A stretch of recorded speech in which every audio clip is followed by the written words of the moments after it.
أسامي جيمز بننطقها غلط.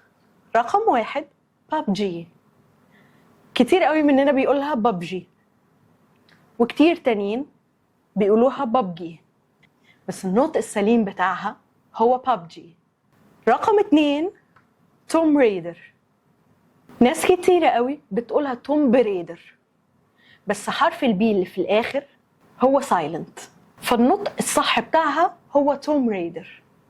رقم 3 تكن، لعبة القتال المشهورة اللي تقريبا كلنا اتربينا واحنا بنلعبها، اسمها مش تيكن، اسمها تكن.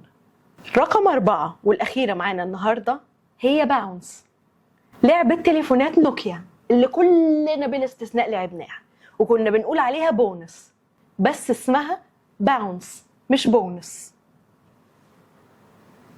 This is Premier English by سارة، ودي كانت كام لعبة كمان بننطقها غلط ونطقها الصح.